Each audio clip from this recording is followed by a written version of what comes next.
আমাদের বিগত খুতবা অনুযায়ী আজকের জুমার খুতবা হচ্ছে তাকবীরে তাহরিমার পরে সানা পড়েছি।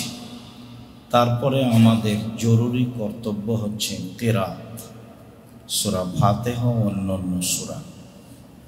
আজকে আমাদের বক্তব্যের বিষয়বস্তু হচ্ছে সূরা ফাতিহা ও অন্যান্য সূরা পড়া। এ ব্যাপারে আল্লাহ তাআলা বলেন, ওয়াইদা কুরিয়াল কুরআনু ফাসতামিউ লাহু ওয়া আনসিতু লাআল্লাকুম তুরহামুন। যখন তোমাদের সামনে কোরআন মাজিদ পড়া হবে, তিলাওয়াত করা হবে, তখন তোমরা মনোযোগ সহকারে কান লাগিয়ে শোনো, তাহলে তোমাদের প্রতি আল্লাহর পক্ষ থেকে দয়া হবে। তাহলে তোমাদের উপরে আল্লাহর পক্ষ থেকে দয়া করা হবে, এই কথা আল্লাহ তাআলা বলেন। তিনি বলেন, তোমাদের সামনে যখন কোরআন তেলাওয়াত হবে, তখন তোমরা মনোযোগ সহকারে কান লাগিয়ে চুপ করে শোনো, তোমাদের প্রতি দয়া করা হবে। অত্র আয়াতে কোরআন তেলাওয়াত করলে শুনতে হবে বলে আল্লাহ তাআলা আদেশ করেন। অত্র আয়াতটি আমরা ইমামের পিছনে সূরা ফাতিহা পড়ি তখন প্রযোজ্য কি না। আবু হুরায়রা রাদিয়াল্লাহু তাআলা আনহু বলেন, রাসূল সাল্লাল্লাহু আলাইহি ওয়াসাল্লাম বলেছেন, ইন্নামা জুইলাল ইমামু লিইউতাম্মা বিহি।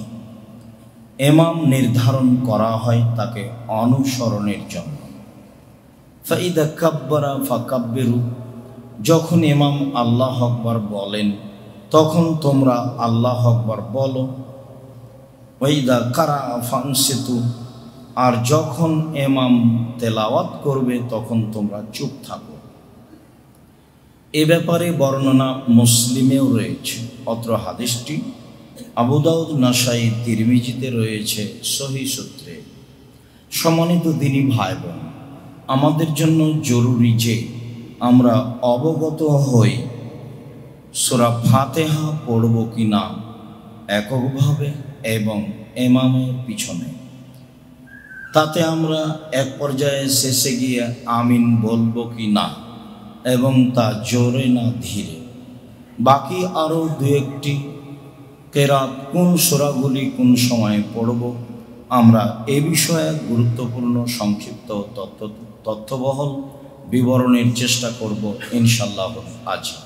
সম্মানিত দ্বীনী ভাই বোন, উবাদা ইবনে সামিত রাদিয়াল্লাহু তাআলা আনহু বলেন, রাসূল সাল্লাল্লাহু আলাইহি ওয়াসাল্লাম বলেছেন, লা সালাতা লিমান লাম ইয়াকরা বিফাতিহাতিল কিতাব।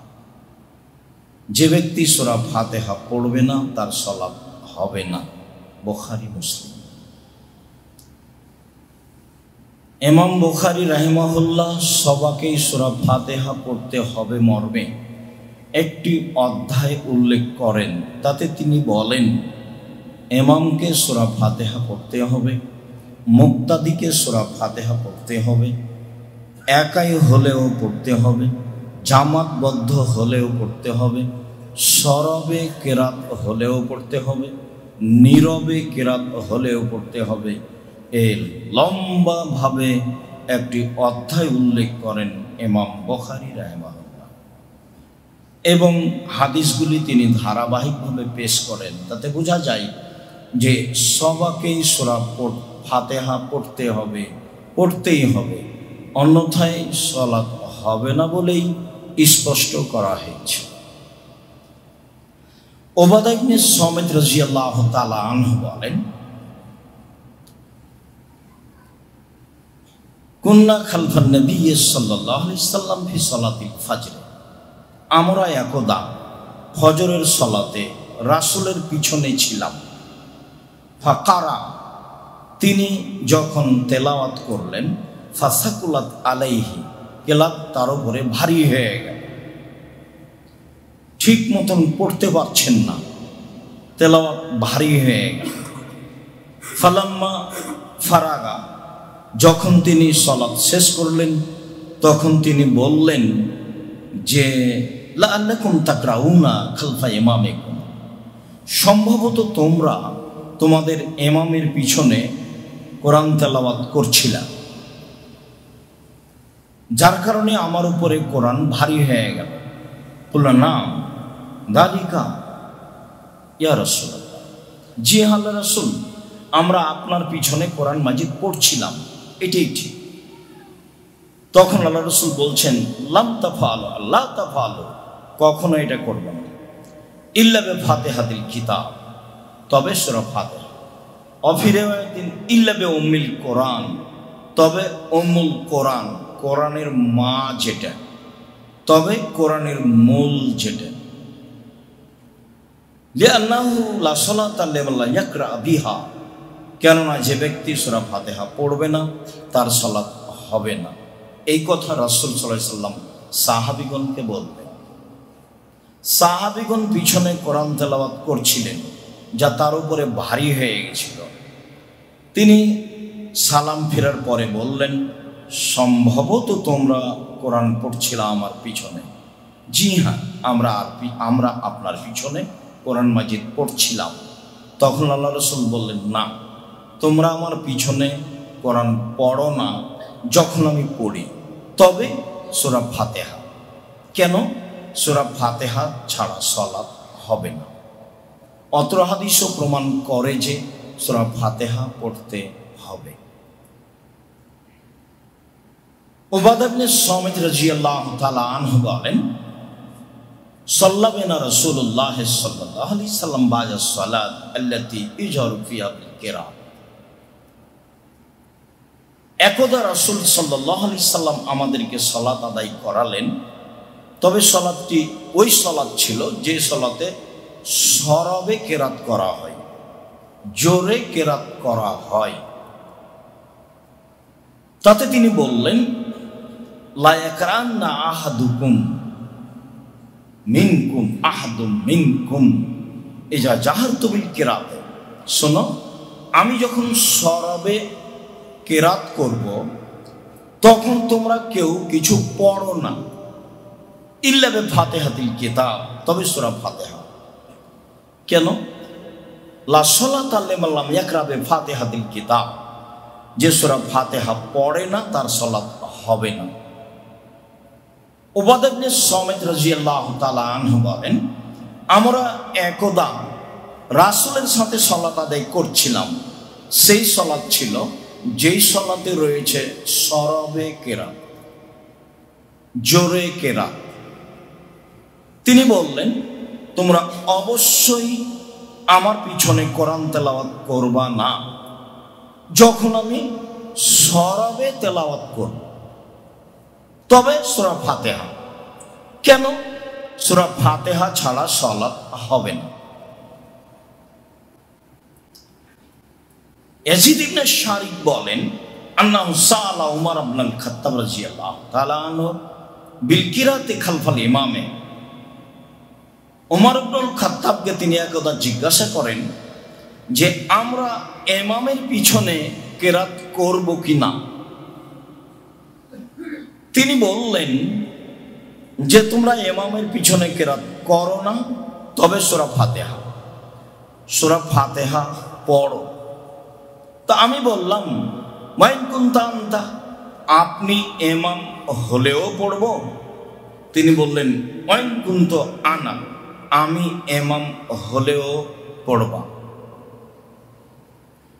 তারপর তিনি বলছেন যে ওয়াইন কুনতা জাহারতা, আপনি যখন সরবে কেরাত করবেন তখনও পড়ব? তো উমর বললেন, এই যা কুনতু জাহারত, যখন আমি সরবে কেরাত করব তখনও সূরা ফাতিহা পড়বা। উমর রাদিয়াল্লাহু তাআলা আনহু অত্র হাদিসে সরবে সূরা ফাতিহা পড়ার জন্য আদেশ করেন যখন ইমামের কেরাত রয়েছে জোরে সরবে। জাবির রাদিয়াল্লাহু তাআলা আনহু বলেন, কুন্না নাকরাউ ফি যুহরি ওয়াল আসরি খালফাল ইমামে, আমরা ইমামের পিছনে জোহর আসর সালাত আদায় করতাম। আমরা ইমামের পিছনে জোহর আসর সালাত আদায় করতাম, তাতে আমরা পড়তাম ফি রাকাতানিল উলায়াইনি বিফাতিহাতিল কিতাব ওয়া বিসূরাতিন। সূরা ফাতিহা পড়তাম, তার সাথে অন্য সূরা পড়তাম জোহরে ও আসরে। অতীতের বিগত হাদিসগুলিতে প্রমাণ হলো যে সরাবে কেরাত হলে শুধু সূরা ফাতিহা, জোরে কেরাত হলে শুধু সূরা ফাতিহা।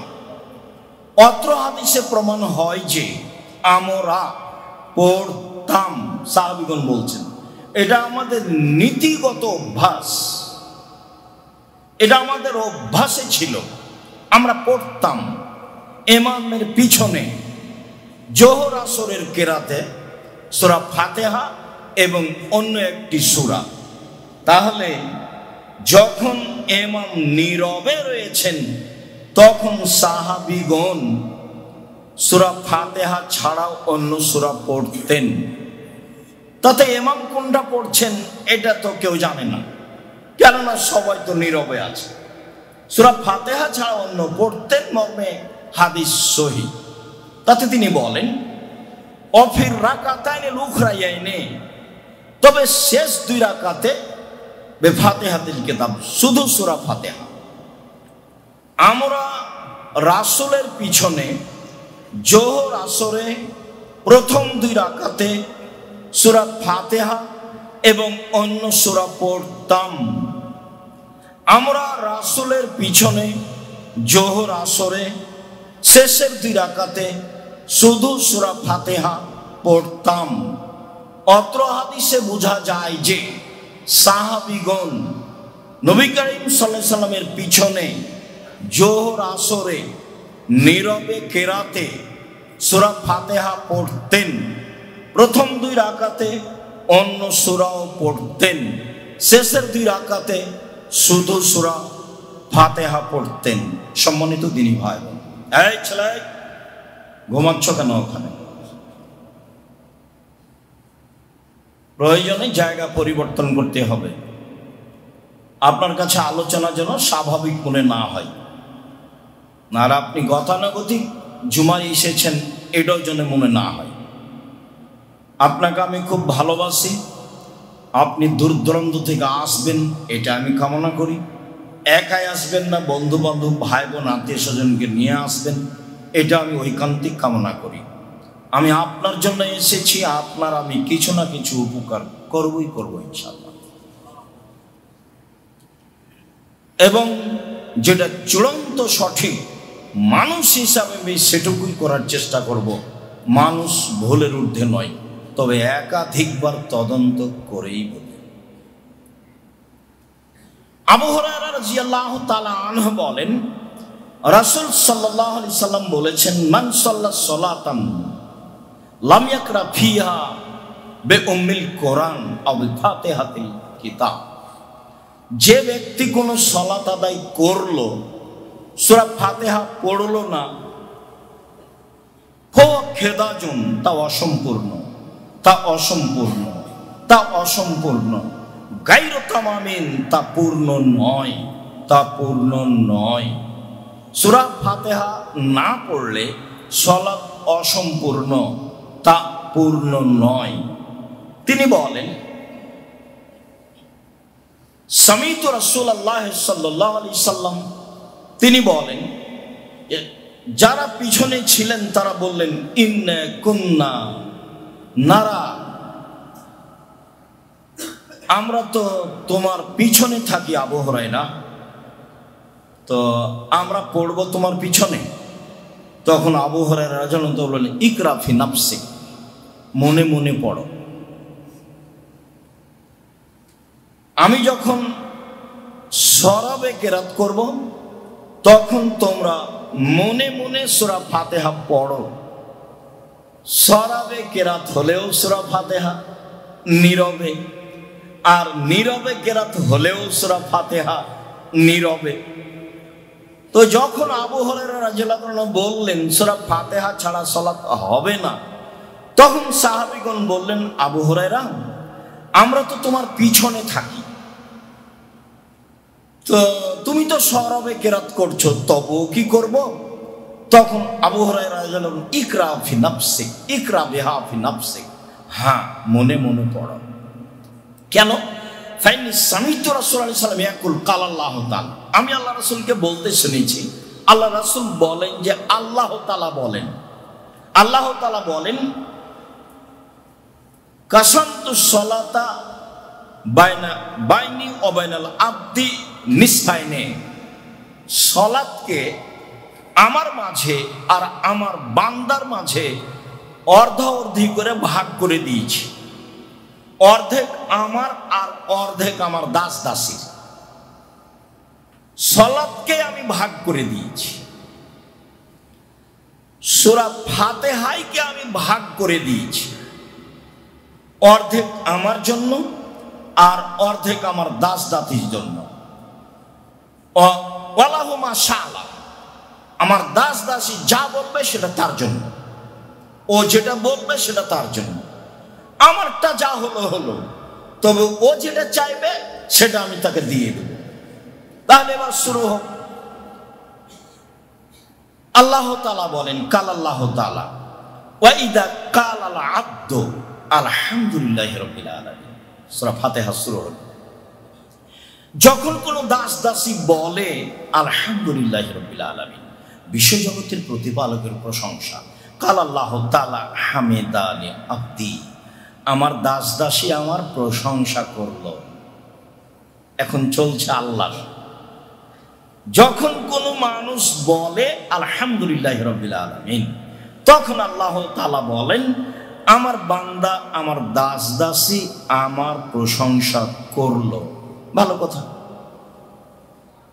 ওয়াইজা কারা আর রহমানির রাহিম, কাল আল্লাহ তাআলা, যখন বান্দা পড়ে আর রহমানির রাহিম, পরম দাতা দয়ালু আল্লাহ, তখন আল্লাহ তাআলা বলেন, আসনা আলাইয়া আবদি, আমার দাস দাসী আমার প্রশংসা করেছে যথাযথভাবে। আমি তো রহমান, আমি তো রাহিম, আমার দাস দাসী আমার প্রশংসা করেছে যথাযথভাবে। ওয়াইদা কালাল আবদু মালিকি ইয়াউমিদ্দিন, আর যখন দাস দাসী বলে মালিকি ইয়াউমিদ্দিন, তিনি হচ্ছেন বিচার দিনের মালিক, কাল আল্লাহ তাআলা মাজ্জাদানি আব্দি, তখন আল্লাহ তাআলা বলেন, আমার দাস দাসী যথাযথভাবে আমি যোগ্য বলে ঘোষণা দিয়েছে, আমি সত্য সত্যই বিচারের দিনের মালিক।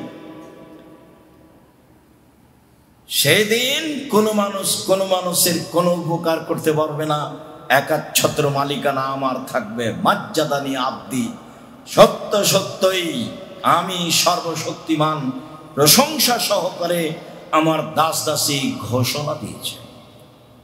ওয়াইদা কালাল আবদু ইয়াকা না'বুদু ওয়া ইয়াকা নাস্তাঈন, যখন আমার দাস দাসী বলে একমাত্র তোমারই ইবাদত করি, একমাত্র তোমার নিকটেই সাহায্য চাই, কাল আল্লাহ তাআলা, তখন আল্লাহ তাআলা বলেন, হাজা বাইনি ওয়া বাইনা আব্দি, এবার হয়েছে আমার অর্ধেক আর আমার দাস দাসীর অর্ধেক। ওয়ালাহু মা শাআলা, ও যা চেয়েছে সেটা আমি করে দিলাম। ও বলল যে আমি তোমার কাছেই সাহায্য চাই, তোমারই ইবাদত করি। ঠিক আছে, অর্ধেক আমার অর্ধেক তোমার, অর্ধেক আমার অর্ধেক তোমার, তাতে চেয়েছো যা তা আমি দিয়ে দিলাম। ওয়াইদা কালাল আবদু ইহদিনাস সিরাতাল মুস্তাকিম সিরাতাল লাযিনা আন'আমতা আলাইহিম গায়রিল মাগদুবি আলাইহিম ওয়ালাদ-দাল্লিন, হে আমাদের প্রতিপালক, সঠিক সহজ সরল পথ দেখাও। কে বলে এই দিকে আসো, কে বলে ওই দিকে আসো, কে বলে এই দলে আসো, কে বলে ওই দলে আসো, কে বলে এই মাঝাবে আসো, কে বলে ওই মাঝাবে আসো। কত যে ধর্মের নামে দল আছে, আমি কোন পথে যাই? তুমি আমাকে সঠিক সহজ সরল পথ দেখাও। তখন আল্লাহ তাআলা বলছেন, আচ্ছা ঠিক আছে, তোমার কথা আমি মেনে নিলাম, যা বললে সেটা আমি করে দিলাম, তোমাকে আমি সৎ পথ দেখিয়ে দিলাম। আমিন। আল্লাহ তুমি কবুল করো। অর্ধেক বান্দার অর্ধেক আল্লাহ, অর্ধেক বান্দার অর্ধেক আল্লাহ। এবার আপনি বলেন সূরা ফাতিহা পড়বেন কিনা? না পড়লে তাহলে আমরা ফাঁকে আছি, এই কথাই ঠিক। সূরা ফাতিহা পড়তে হবে না মর্মে কত যে কথা আছে। আল্লাহুস সামাদ, তারপরে তার মধ্যে এই আয়াতটি, যখন কোরআন তেলাওয়াত করা হবে তখন চুপ থাকো। কোরআন তেলাওয়াত করা হচ্ছে, চুপ থাকি, তাহলে তার কিছু বলা লাগে না। সব জায়গাতেই চুপ থাকা লাগে। পৃথিবীর কোন বিদ্বান, কোন ইমাম, কোন মুহাদ্দিস সূরা ফাতিহা পড়তে হবে না মর্মে আয়াতটি পেশ করেননি। পৃথিবীর কোন মুফাসসির একবারে সেই কাল থেকে এই কাল পর্যন্ত সূরা ফাতিহা পড়তে হবে না মর্মে অত্র আয়াতটি পেশ করেন। অথচ আমরা ঠিকই সমাজে এক শ্রেণীর দ্বীনী ভাইদের নিকট থেকে শুনতে পাচ্ছি যে সূরা ফাতিহা পড়তে হবে না মর্মে এই আয়াত। যদি এইভাবে ব্যবহার করা হয় তাহলে অত্র আয়াতের সাথে অন্যায় আচরণ করা হচ্ছে মর্মেই আমরা পূর্ণ অবগত। আর যা বলছিলাম প্রায় সব বুখারী, মুসলিম, আবু দাউদ, নাসাই, তিরমিজি সব সহিহ হাদিস। সবাইকেই সূরা ফাতিহা পড়তে হবে, জরুরি। আর না পড়ার ব্যাপারে অবাক হবেন আপনি, এত জাল জয়ীফ হাদিস বলা আছে মানুষের বানানো। দু একটা শোনাই। মান কারা খালফাল ইমামে মলিয়া ফুহ নারান, কেউ যদি ইমামের পিছনে সূরা ফাতিহা পড়ে তাহলে তার মুখটা আগুনে পূর্ণ করে দেওয়া হোক, আগুন মুখে ঢুকে দেওয়া। আর একটা বর্ণনা আছে, ওমান কারা খালফাল ইমামে ফাকাদ আখতা আনিল ফিতরা, কেউ যদি ইমামের পিছনে সূরা ফাতিহা পড়ে তাহলে ইসলাম থেকে বের হয়ে গেল। আরেকটা জাল হাদিস আছে, মান কারা খালফাল ইমামে ফালা সালাত লাহু, কেউ যদি ইমামের পিছনে সূরা ফাতিহা পড়ে তাহলে তার সালাত হবে না। মানে মুখামুখি উল্টা উল্টা। ওদিকে বুখারী মুসলিমের হাদিস সূরা ফাতিহা ছাড়া সালাত হবেই না, আর এখানে জাল মানুষের বানানো হাদিস, জয়ীফ হাদিস, যে সূরা ফাতিহা না পড়লে সালাত হবে না। কঠিন ব্যাপার। আর একটা ওয়াদিত্ত আন্নাল্লাযী ইয়াকরাউ খালফাল ইমামে ফিহি হাজারুন, আমি চাই কেউ যদি ইমামের পিছনে সূরা ফাতিহা পড়ে তাহলে মুখখানে একবার পাথর ছুঁড়ে মারি। ওমান কারা খালফাল ইমামে ওয়াদিত্ত আন্নাল্লাযী ইয়াকরাউ খালফাল ইমামে ফিহি জামরাতুন, আমি চাই কেউ যদি ইমামের পিছনে পড়ে তাহলে তার মুখে একটা আগুনের ওই খণ্ড, যেগুলো টুকরা বা কয়লা আগুন হলো, এটা মুখে ঢোকে। তাহলে এত হাদিস থাকলে মানুষ সূরা ফাতিহা পড়বে? ভাববারও তো বিষয়, মানুষ তো ভাবেই, এভাবে দেখা যায়। আমি জানি না যে আপনি রাসূল সাল্লাল্লাহু আলাইহি সাল্লামের সালাত বনাম প্রচলিত সালাত বইটা কেন পড়েন না। আমি দুঃখিত। আমি চেয়েছি, আমি আপনার জন্যই লিখেছি। আপনি ছাড়া অন্য কেউ পড়বে, অন্য ভাষীরা পড়বে, ভাষা তো বাংলাতে লেখা আছে, তো ওইভাবে উর্দু ভাষী পড়বে, ফার্সি ভাষার লোক পড়বে, বাংলা ভাষার লোক পড়বে। আপনি যদি কোনোদিন অন্য ভাষায় ভাষান্তর করেন, আমি তো চাঁপাইনবাবগঞ্জের মানুষ, যা লিখেছি চাঁপাইনবাবগঞ্জের ভাষাতে লিখেছি। 1 বছর চেষ্টা করেছিলাম দোয়ার বইটা নিয়ে যে ভালো করে সুন্দর করে পেশ করবো আপনাদের সামনে। বছরের শেষে দেখা গেল যে এটা সংশোধন করা হয়নি। তখন আমি বললাম যে সংশোধন লাগবে না, চাঁপাইনবাবগঞ্জের ভাষাতে বই লিখবো, যা হবে হবে। মানুষ কোন রকম ছেঁচড়া মেচড়া করে বুঝলেই হলো যে আমি কি বলছি। আমি তো জাতির খুব কাছাকাছি থাকতে চাই। আপনি কোনো সময় দূরে ভাবলে সেটা আপনার সংকীর্ণতা। আমি কোনোদিন আপনাকে দূরে ভাবিনি। আমি যেটা বলেছি আল্লাহকে বলেছি, যারা সঠিক কথা বলল না তারাই জাতির সবার সামনে, এটা আমি তোমার কাছে চাচ্ছি না। আমি তাদের সামনে যেতে চাচ্ছি এ কথা নয়, তুমি সর্বশক্তিমান। যেখানে দেশের সর্বশ্রেণীর মানুষ আছে, উঁচু শ্রেণীর মানুষ, নিম্ন শ্রেণীর মানুষ, সামাজিকভাবে বড় পদের মানুষ, তুমি সেখানে এমন একটা বলিষ্ঠ কণ্ঠের মানুষ দাও, এমন ভাবে বলবে তার কথাই যেন থাকবে মাঠ ঘাট একবারে ধুলায় একাকার হয়ে যাবে, সব হবে কোরআন এবং সহিহ হাদিস। তুমি তো পারো, তুমি করো না কেন? করো তুমি, এটা তোমার কাছে চাচ্ছি। আর যদি বলো যে না তোমাকে দিয়ে হবে, তাহলে জাতির সামনে গ্রহণীয় করো। যারা খুতবা দিতে পারে সবার সামনে, তাদের তো কেসা কাহিনী চলে। তোকে আমরা জীবনে কোনোদিন কেসা কাহিনী বললাম না, তবুও এমন জায়গা হয় না। তুমি তো পারো, তুমি তো সর্বশক্তিমান, ইন্নাকা আলা কুল্লি শাইইন কাদির। আমি এই অভিযোগ আল্লাহর কাছে করেছি, আপনার কাছে করে কি হবে? উনি যদি এতে করলেন মনে করেন তো করলেন, উনি যদি মনে করেন তাতে করলেন আছে তো করলেন। তবে আমি মানুষ হিসাবে চেষ্টা চালিয়ে যাচ্ছি। সম্মানিত দিনী ভাই বোন, ধর্মের ব্যাপারে আপনার সামান্যতম ক্ষতি করব, এরকম কোনো লক্ষ্য উদ্দেশ্য নিয়ে জাতির সামনে দাঁড়াই কোনো দিন না। আপনার সাথে আছি, মুখে কলমে মিডিয়ায় থাকবো ইনশাআল্লাহ। সম্মানিত দিনী ভাই বোন, সূরা ফাতিহা শেষে আমিন। আবু হুরায়রা রাদিয়াল্লাহু তাআলা আনহু বলেন, রাসূল সাল্লাল্লাহু আলাইহি ওয়াসাল্লাম বলেছেন যে এজা আম্মানাল ইমাম ফাআমিনু, যখন ইমাম আমিন বলবে তখন তোমরা আমিন বলো। ফামান আফাকা তামিনুহু তামিনাল মালায়েকাতু গুফিরা লাহু মা তাকাদ্দামা মিন যামবিহি, যার আমিন ফেরেশতার আমিনের সাথে মিশে যাবে তার আগেকার সব পাপ ক্ষমা হয়ে যাবে। হাদিস বুখারী মুসলিম। এই উদ্দেশ্যে আমিন বলার চেষ্টা করতে হবে। কোনটা সঠিক আল্লাহ বুঝে আমল করার তৌফিক দান করে। আল্লাহুম্মা আমিন। আল্লাহুম্মা সাল্লি আলাইহি ওয়া বারিক।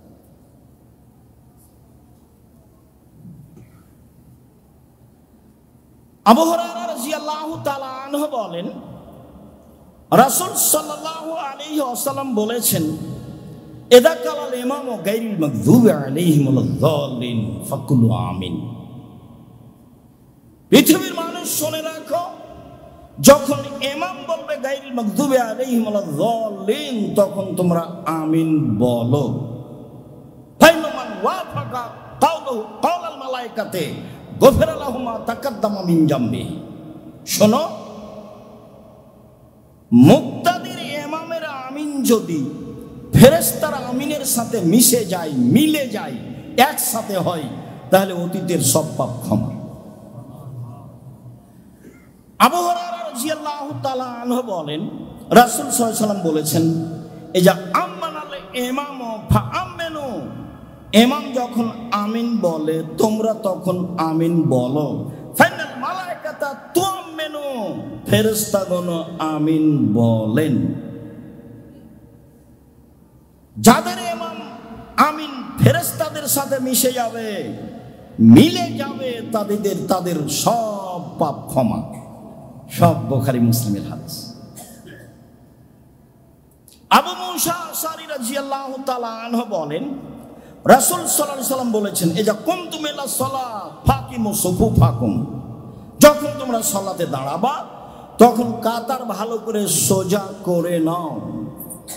ওই যে কাব্বারা ফাকাব্বিরু, যখন ইমাম আল্লাহু আকবার বলবেন তখন তোমরা আল্লাহু আকবার বলো। ওই যে কারা গায়রিল মাগযুবি আলাইহিম ওয়ালাদ-দাল্লিন ফাকুল আমিন, আর যখন ইমাম বলবে গায়রিল মাগযুবি আলাইহিম ওয়ালাদ-দাল্লিন, তখন তোমরা আমিন বলো। ইজুবকুমুল্লাহ, তাহলে যা চেয়েছো আল্লাহ দিয়ে দেবেন। তা আমি তো চেয়েছি অনেক কিছু, আমি বলেছি যে আমার সোজা পথ দেখাও, এতে আমার সব আছে। পথ সোজা না হলে তো আকীদা বাতিল। আমি তো চেয়েছি সরল সহজ পথ। অনেক প্রশংসা করেছি, বিশ্বজগতের প্রতিপালকের প্রশংসা। তিনি পরম দাতা দয়ালু, তিনি বিচার দিনের মালিক। আমি তোমারই ইবাদত করি, তোমার নিকটেই সাহায্য চাই। তুমি আমার একটা কথা শোনো, তুমি আমার একটা কথা শোনো, আমাকে সহজ সরল সঠিক পথ দেখাও। সেই পথ দেখাবে যাদের ভালোবেসেছ, ওই পথ দেখায়ও না যাদের খারাপ বেসেছ। নেন, এবার দুটা কথাই আছে। তারা ইহুদি, তারা খ্রিস্টান, যাদের আকীদা নষ্ট, সেই পথ দেখায়ও না। আমিন। দীর্ঘ সময় ধরে যে কথাটা বললাম এটা কবুল করো। তো কেউ যখন আমিন বলে তখন আল্লাহ বলেন ঠিক আছে, গ্রহণ করলাম। ওয়াইল ইবনে হুজর রাদিয়াল্লাহু তাআলা আনহু বলেন, রাসূল সাল্লাল্লাহু আলাইহি সাল্লাম বললেন, মান কারা, যে ব্যক্তি, রাসূল সাল্লাল্লাহু আলাইহি সাল্লাম কারা, আল্লাহ রাসূল বললেন গায়রিল মাগযুবি আলাইহিম ওয়ালাদ-দাল্লিন ওয়া কালা আমিন মাদ্দা বিহা সাউতাহু। আল্লাহ রাসূল গায়রিল মাগযুবি আলাইহিম ওয়ালাদ-দাল্লিন বললেন, তারপর নিজে নিজে আমিন বললেন এবং লম্বা টান দিয়ে আমিন বললেন, মাদ্দা বিহা সাউতাহু, লম্বা টান দিয়ে আমিন বললেন, আমিন টান দিয়ে বললেন। ওয়াইল ইবনে হুজর রাদিয়াল্লাহু তাআলা আনহু বলেন, রাসূল সাল্লাল্লাহু আলাইহি সাল্লাম গায়রিল মাগযুবি আলাইহিম ওয়ালাদ-দাল্লিন বললেন, তারপরে তিনি আমিন বললেন, রাফা বিহা সাউতাহু, একবারে উঁচু কণ্ঠে বললেন আমিন।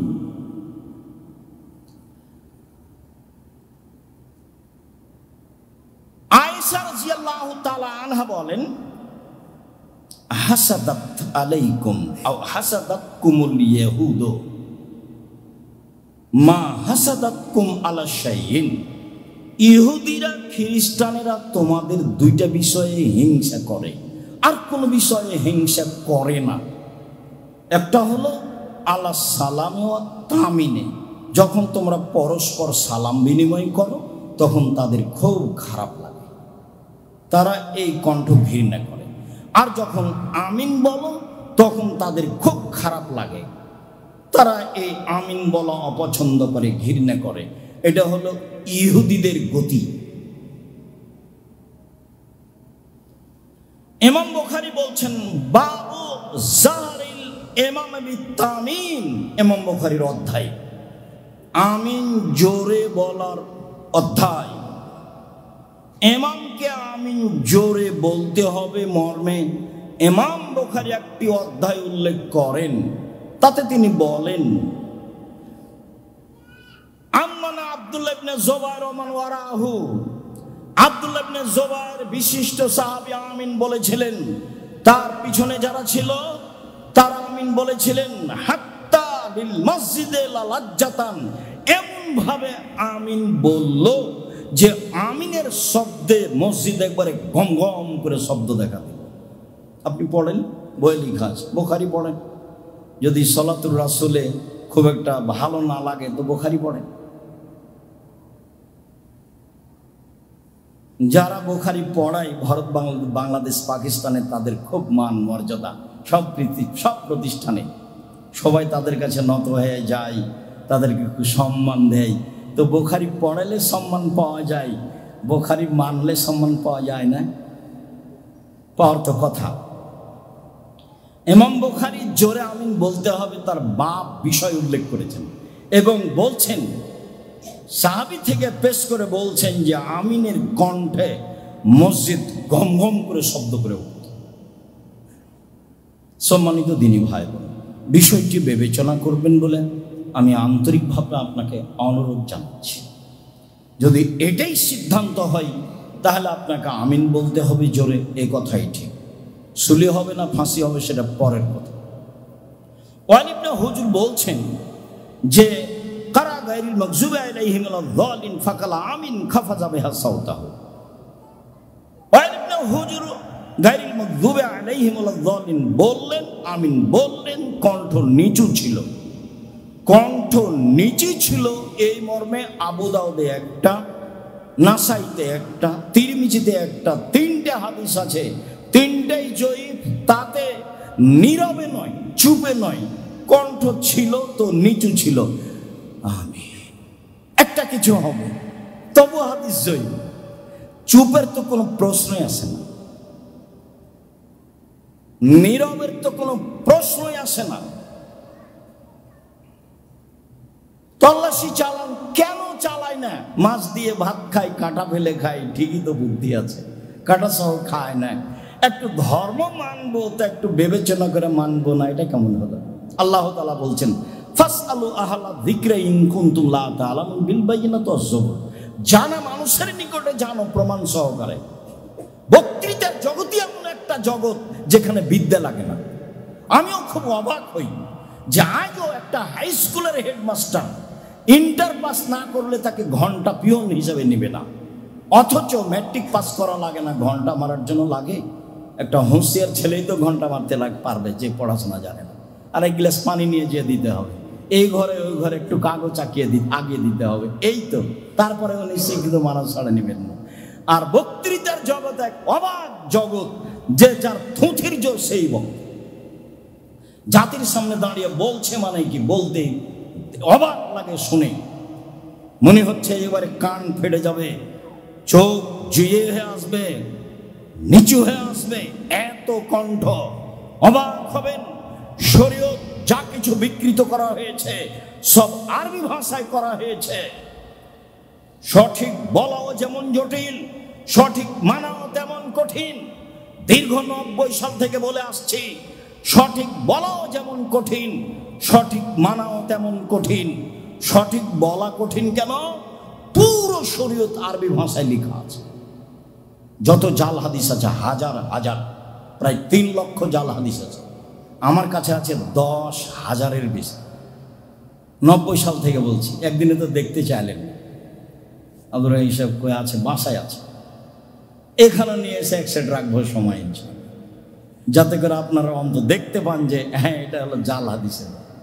আলবানী রাহিমাহুল্লাহ সিরিয়াল দিয়েছে, আমি তার সুবিধে সিরিয়ালটা আপনাকে বলি। আপনি আমার দিনী ভাই, আপনি আমার দিনী বোন, সম্মানিত দিনী ভাই বোন। হুব্বুল ওয়াতান মিনাল ঈমান, দেশকে ভালোবাসা ইমানের অঙ্গ, মিথ্যা কথা। উতলুল ইলম ওয়ালা কানা বিসসিন, শিক্ষার জন্য চীন যেতে হতো, বোঝো, মিথ্যা কথা। এমন জিকির করো মানুষে দেখে বলবে পাগল, মিথ্যা কথা। আদম আলাইহিস সালাম ভারত থেকে 60,000 বার হজ করতে গেছে, তো 60,000 বছর বয়স লাগবে না? আর কিভাবে তিনি ভারত থেকে গেলেন হজ করতে? কে যে বলছে কি, আল্লাহুস সামাদ। এরই নাম বক্তৃতার জগৎ। বক্তৃতার জগৎ আসলে বিদ্যা লাগে না, যার কারণে বলেছি। আমি বলি না আমার তদন্ত চূড়ান্ত, এই কথা আমি বলি না। আমি বলেছি আমার তদন্তে শতকরা 95 জন বক্তা মিথ্যুক, আমার তদন্তে শতকরা 98 জন মুফাসসির মিথ্যুক। ধর্মের নামে মিথ্যার আশ্রয় নিয়ে জাতির সামনে দাঁড়াচ্ছে। সম্মানিত দিনী ভাই বোন, একাধিক সহিহ হাদিস দ্বারা প্রমাণিত হয় যে রাসূল সাল্লাল্লাহু আলাইহি সাল্লাম ফজরের সালাতের ফরজ 2 রাকাতে সূরা ইখলাস এবং সূরা কাফিরুন পড়তেন। সূরা কাফিরুন এবং সূরা ইখলাস পড়তেন। সহিহ হাদিস দ্বারা প্রমাণিত হয় যে রাসূল সাল্লাল্লাহু আলাইহি সাল্লাম ফজরের 2 রাকাত সালাতে সূরা ফালাক এবং সূরা নাস পড়তেন। এই দুটোতেই যথেষ্ট, ওই দুটোতেই যথেষ্ট। সহিহ হাদিস দ্বারা প্রমাণিত হয় যে রাসূল সাল্লাল্লাহু আলাইহি সাল্লাম ফজরের 2 রাকাতের 2 রাকাতেই সূরা জিলজাল পড়েছিলেন। প্রথম রাকাতও জিলজাল, পরের রাকাতও জিলজাল। আবু হুরায়রা রাদিয়াল্লাহু তাআলা আনহু বলেন, ইয়াকরাউন নবী সাল্লাল্লাহু আলাইহি সাল্লাম ফিল মাগরিব কিসার আল মুফাসসাল। রাসূল সাল্লাল্লাহু আলাইহি সাল্লাম মাগরিবের সালাতে পড়তেন সূরা বাইনা থেকে নাস পর্যন্ত। মুখস্থ নাই নাকি আপনার? নেই কেন? নেই কেন? 3 মাসের মধ্যে আপনাকে কোরআন পড়া শিখতে হবে, শিখতেই হবে। অলসতায় দিন কাটে কেন? আপনি আমার দিনী ভাই, আপনি আমার দিনী বোন, কেন দিন কাটে? অন্তত 30তম পারা কোরআন মাজিদ মুখস্থ নাই কেন? মুখস্থ থাকতেই হবে। আপনি বৃদ্ধ মানুষ হলে কি হবে? এই মাঠে থাকতে হবে। দিনের 24 ঘন্টার একটা সময় বের করে মুখস্থ করে রাখতে হবে। সূরা বাইয়িনা, লাম ইয়াকুনিল্লাযীনা কাফারু মিন আহলিল কিতাব ওয়াল মুশরিকিনা মুনফাকিনা হাত্তা তা'তিয়াহুমুল বাইয়িনা। এখান থেকে নাস পর্যন্ত মাগরিবের সালাতে পড়তেন। এর কম বেশি আছে, তবে এটা স্বাভাবিক নিয়ম। অফিল এশায়ে ওয়াসাতাল মুফাসসিল, আর এশার সালাতে সূরা বুরুজ থেকে নিয়ে বাইয়িনা পর্যন্ত পড়তেন। এটা ওইটা মাঝে মধ্যে এটা সেটা। অফিল ফাজরে তিওয়ালে মুফাসসাল ফজরের সালাতে সূরা হুজরাত থেকে নিয়ে বুরুজ পর্যন্ত পড়তেন। তাহলে এতক্ষণ পর্যন্ত বলে আসলাম যে রাসূল সাল্লাল্লাহু আলাইহি সাল্লাম ফজরের 2 রাকাতে সূরা কাফিরুন পড়েছেন 1 রাকাতে, আর সূরা ইখলাস পড়েছেন 1 রাকাতে। তাহলে কোন দিন একবার বললাম যে রাসূল সাল্লাল্লাহু আলাইহি সাল্লাম ফজরের প্রথম রাকাতে পড়েছেন সূরা ফালাক, আর দ্বিতীয় রাকাতে পড়েছেন সূরা নাস। তাহলে কোন দিন একবার বললাম যে রাসূল সাল্লাল্লাহু আলাইহি সাল্লাম পড়েছেন ফজরের 2 রাকাতে জিলজাল। যদিও সাহাবী বলছেন এটা উনি ভুল করেছেন নাকি কি তা আমি বলতে পারছি না, মানে সাহাবী ওটা খুলে নেননি কথা, ওইভাবে আজ পর্যন্ত আছে মানুষের সামনে, ওটাকে সুন্দরভাবে বের করার কোনো পথ মানুষের নেই। তো 2 রাকাতে জিলজাল পড়েছেন এই পর্যন্ত শেষ, বাকিটুকু আমার বোঝার দরকার নেই। তাহলে কোন দিন বেশিরভাগ দিনই তিনি লম্বা সূরা পড়তেন ফজরের সালাতে, সূরা হুজরাত থেকে নিয়ে বুরুজ পর্যন্ত। তবে ব্যতিক্রমও করেছেন। আকরাম রাসূলুল্লাহ সাল্লাল্লাহু আলাইহি সাল্লাম ফিল ঈদাইনি ওয়া ফিল জুমআ সাব্বিহ ইসমা রাব্বিকাল আলা ওয়া হাল আতাকা হাদিসুল গাশিয়া। ঈদুল ফিতর, ঈদুল আজহার কে রাতে রাসূল সাল্লাল্লাহু আলাইহি সাল্লাম আগে পড়তেন আলা, পরের রাকাতে পড়তেন গাশিয়া। জুমার সালাতে রাসূল সাল্লাল্লাহু আলাইহি সাল্লাম পড়তেন প্রথম রাকাতে সূরা আলা, দ্বিতীয় রাকাতে সূরা গাশিয়া। এটা হলো স্বাভাবিক গতি। আবু হুরায়রা রাদিয়াল্লাহু তাআলা আনহু বলেন, কানা নবী সাল্লাল্লাহু আলাইহি সাল্লাম ইয়াকরাউ ফিল ফজর ফি রাকাতিল উলা আলিফ লাম তানজিল সাজদা ইয়াউমাল জুমা। জুমার দিন ফজরের সালাতে প্রথম রাকাতে পড়তেন আলিফ লাম তানজিল সূরা সাজদা, যাতে সিজদা আছে। হঠাৎ করে ইমাম চলে গেছেন সিজদায়, আমরা তো রুকুতে আছি, কি ব্যাপার, ঘটনা কি? জীবনে তো সূরা মুখস্থ নাই, দেখিও নি, পড়িও না, রুজিতে এমনিই হচ্ছে। যারা কিছুই পড়ে না তাদের রুজির অভাব নাই, ব্যাংকের টাকা পয়সা তাদের, তার আমি না হয় অত কিছু করি না। আচ্ছা যান, কারো বিষয় উল্লেখ করে একদিন বাঁচার প্রয়োজন নেই। ইব্রাহিম আলাইহিস সালাম বলেন, সারা তোমাকে যদি বলে এটাকে, আমি বলে তুমি বলে এটা আমার ভাই, আমি তোমার কথা বলে দিয়েছি তুমি আমার বোন, তুমি যদি বলে এটা আমার স্বামী, তাহলে আমরা দুজন বিপদে পড়ে যাব।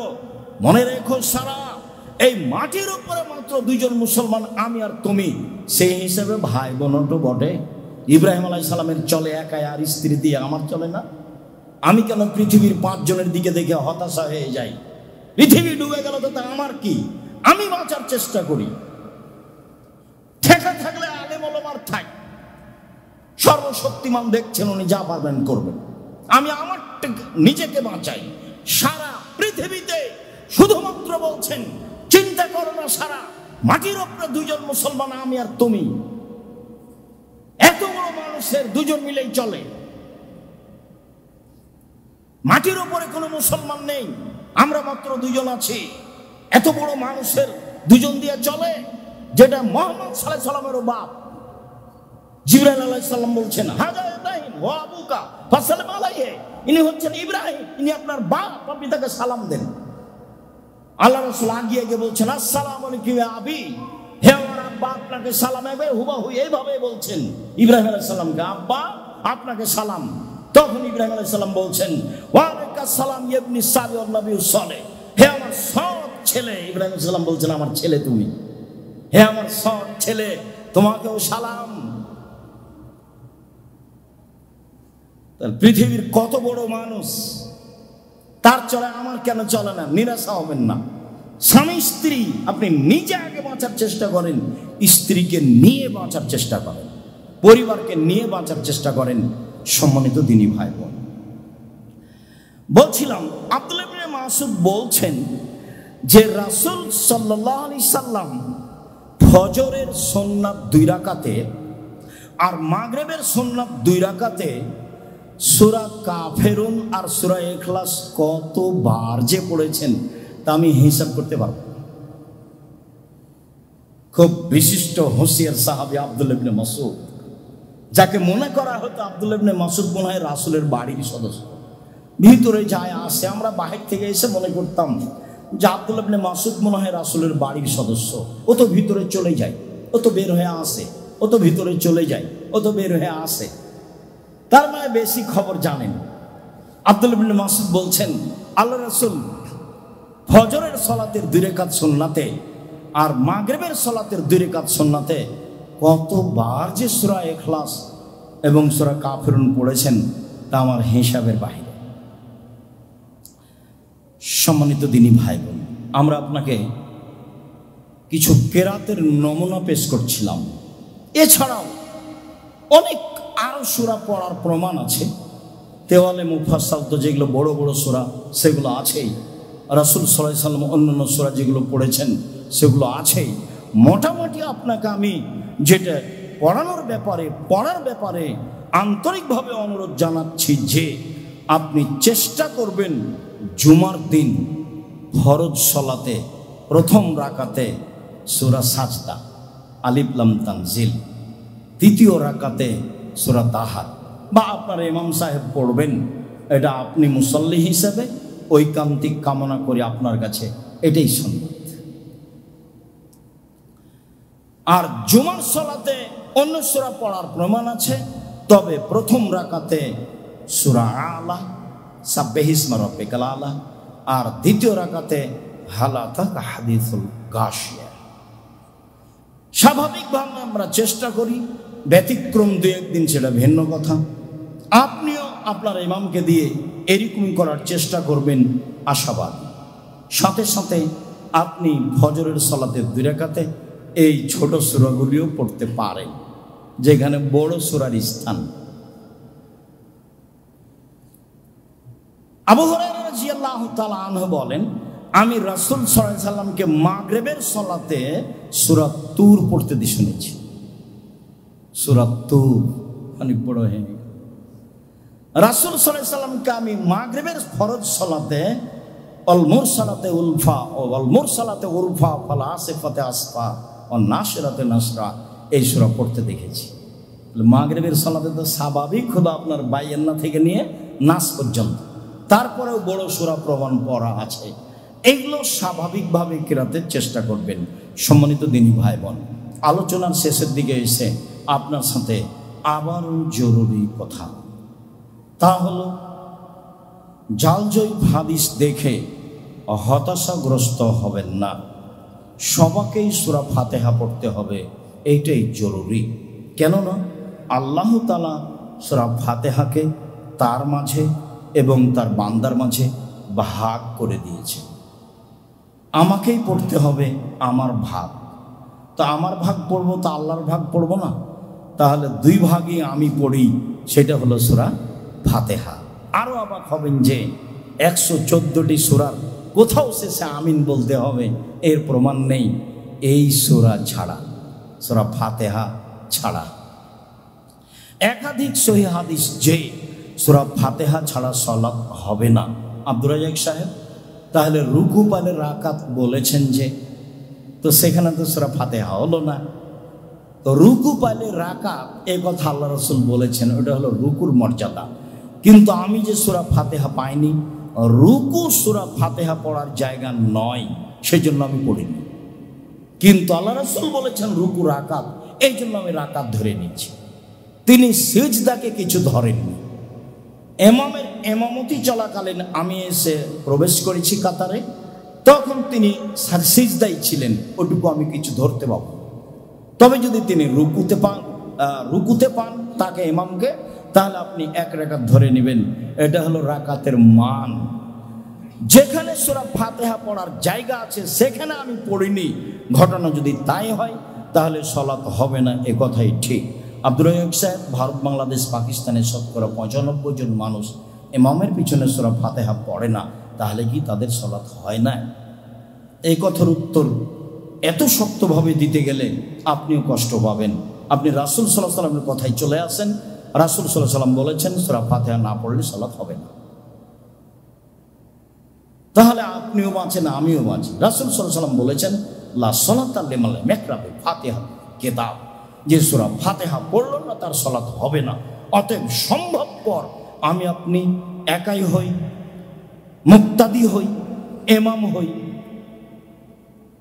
জামাতবদ্ধ হই, সরাবে হোক নীরবে হোক, সূরা ফাতিহা পড়ব, এটাই জরুরি। এটা আমরা নিজের উপরে জরুরি করে নিই, সম্মানিত দিনী ভাই। তবে আমি আপনার উপরে চাপিয়ে দিই, কতগুলো জালজয়ী হাদিস আছে, সেগুলো আপনাকে আমি দেখার জন্য আবার অনুরোধ জানাচ্ছি। তারপরের অংশ হলো আমিন। আমিন জোরেই বলতে হবে, নীরবে চুপে আমিন বলতে হবে, এরকম কোনো হাদিস নেই। ধীরে আমিন বলার 3টা জয়ী হাদিস আছে, আর জোরে আমিন বলার অনেক হাদিস আছে। আর আমিন যদি ফেরেশতার আমিনের সাথে মিলে যায় তাহলে অতীতের সব পাপ ক্ষমা হয়। কাজে মনে রাখতে হবে, ইমাম যখন আমিন শুরু করেছে তখনই আমাকে আমিন শুরু করতে হবে। আমি যেন ইমামের আগে আমিন না বলি। ইমাম যখন গায়রিল মাগযুবি আলাইহিম ওয়ালাদ দাল্লিন বলেছেন, উনি আমিন শুরুই করেননি, তখন আমি আর আপনি বলতে লাগলাম, তা হবে না। তাহলে ফেরেশতার সাথে কারটা মিল খেল, আমারটা না আপনারটা? অতীতের পাপ ক্ষমা হয়ে যাবে মর্মে কথা আছে, ফেরেশতার আমিনের সাথে মিল খাবে। তাহলে আমি যদি এক সময় হই, ইমাম যদি এক সময় হন, তাহলে মিল খেলো কার? অতএব ইমাম যখন শুরু করছেন তখন আমিও শুরু করি, তাহলে আর ফেরেশতার আমিন অন্যদিকে যেতে পারবে না। তাহলে 3টারই আমিন একসাথে হয়ে যাবে, ইমামের, মুক্তাদির, ফেরেশতার। সম্মানিত দিনী ভাই বোন, বিষয়টি ভালোভাবে খেয়াল করার জন্য আন্তরিকভাবে অনুরোধ জানাচ্ছি। কেরাতের যেগুলো নিয়ম বললাম সেগুলি সম্ভবপর চেষ্টা করবেন। 19-20 হয়ে গেল, এলোমেলো হয়ে গেলে কোনো সমস্যা নেই। সাথে সাথে সিরিয়ালে পরের সূরা আগে হয়ে গেছে, আগের সূরা পরে হয়ে গেছে, এতে কিছুই হবে। যদিও অনেকে ইমাম বলছেন যে ভুল হয়েছে, আবার সালাত পড়াতে হবে, এটা বাতিল। কেরাতে ভুল হলে বলে ওই সালাত বাতিল, এগুলো এমনি কথা। আপনি সিরিয়াল পড়েন, এটা সুন্দর। আগে সূরা বাকারা পড়েছেন প্রথম রাকাতে, আর দ্বিতীয় রাকাতে পড়ছেন সূরা নাস, কোনো সমস্যা? সমস্যা আছে বলাই ভুল। আল্লাহ বলছেন, যা তোমার সহজ হয় তা তুমি পড়ো। আমার সহজ হয়েছে সূরা বাকারা আগে পড়া, আর সহজ হয়েছে সূরা নাস পরে পড়া।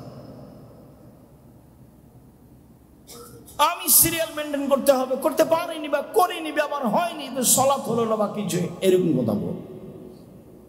সম্মানিত দিনী ভাই বোন, আমরা শেষে এসে আপনাদের সাথে জরুরি কয়েকটি কথা। তার প্রথম কথা হলো এই যে আজকের খুতবা যেন আপনার কাছে বেশি গুরুত্ব রাখে, এটা আমার আন্তরিক অনুরোধ। যারা অনলাইনে পৃথিবীর বিভিন্ন প্রান্তে আছেন তারা অবশ্যই বিষয়টিকে গুরুত্ব সহকারে দেখবেন বলে আমি আশাবাদী। সময়ের গতিতে যারা এই খুতবা অবগত হবেন তারাও বিষয়টি বিবেচনা করে আমল করবেন বলে আমি আন্তরিকভাবে আপনাদের কাছে অনুরোধ রাখছি। তারপরের অংশ বলছি, খুব ভালোভাবে জানা আছে যে জামিয়া সালাফের সালাফি কনফারেন্স সামনে 6-7 নভেম্বর। জামিয়া সালাফের রাজশাহী দেখতে যাওয়া তো উচিত, যায় না, দেখে আসি। প্রায় 50 বিঘা জমির ওপর 3000 মানুষ একসাথে সালাত আদায় করতে পারে মসজিদে, 4 তলা মসজিদ। দেখতে যাওয়া দরকার, আপনার প্রতিষ্ঠান। কে যদি খেতে না বলে মন খারাপ করবেন না, ধরে নেবেন যে আব্দুর রাজ্জাক সাহেব বলেন, তাহলে তো মন খারাপের কিছু নেই। 10-এর পয়সা দিয়ে সে প্রতিষ্ঠান চলে। প্রায় 2200 ছাত্র জানুয়ারির হিসাবে, অনেক শিক্ষক, প্রায় 1000 মেয়ে জানুয়ারির হিসাবে, অনেক শিক্ষিকা। আর ইবতেসাম এলাহি জহির থাকবেন পাকিস্তান। ইবতেসাম এলাহি জহির, বাপের নাম হচ্ছে এহসান এলাহি জহির। এহসান এলাহি জহিরের ছেলে ইবতেসাম এলাহি জহির। আমরাও আপনাদের সাথে থাকার চেষ্টা করবো ইনশাআল্লাহ। দ্বিতীয় কথা হলো এই, আমার দিনী ভাই বোন, তার সহযোগিতার জন্য সবাই কুপন ব্যবহার করবেন। তা বেশি টাকার হোক, তা কম টাকার হোক, অবশ্যই মূল্যায়ন করবেন। 10-এর পয়সা দিয়ে এগুলো হয়, যা খরচ হয় 12 থেকে 14 লক্ষ টাকা খরচ হয়। গত বছর 17 লাখ টাকা খরচ হয়েছে, বেশি হয়। আবদুল্লাহ একটু কি ফাংশন করে সেগুলোতে বেশি হয়ে যায়। আমি না করলেও আমাকে পাল্টা বুঝায় যে এই লাগবে সেই লাগবে, এই করতে হবে সেই করতে হবে, দিয়ে দেখা যায় অনেক খরচ। আমি যদি একটা বুঝাই তো আর একটা আমাকে বুঝায়। তো ভাইজান অবশ্যই এটা মূল্যায়ন করবেন নিজের জিনিস।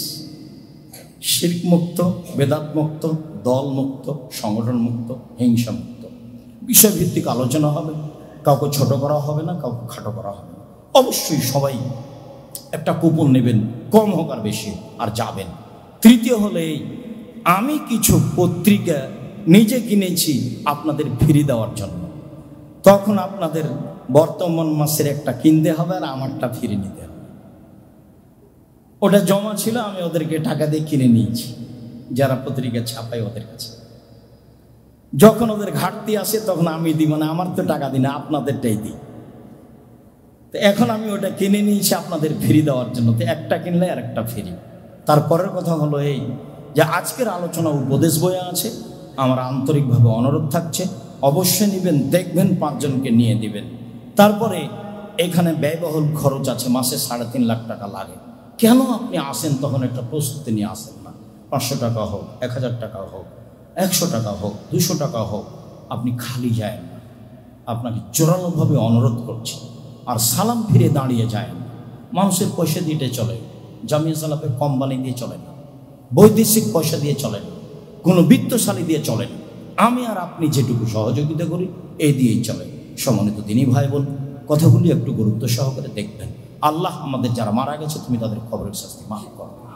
আমরা যারা অসুস্থ তুমি তাদের আরোগ্য দান করো। আমরা যারা বেঁচে আছি তুমি তাদেরকে তোমার রাসূলের পদ্ধতি অনুযায়ী চলার তৌফিক দান করো। আজকের গুরুত্বপূর্ণ আলোচনা তোমার রাসূলের, অতএব তুমি একে মেনে নেওয়ার জন্য আমাদের সুযোগ করে দাও। আমরা যেসব দাবিগুলো পেশ করলাম এইগুলো তুমি ব্যবস্থা করার সুযোগ করে দাও।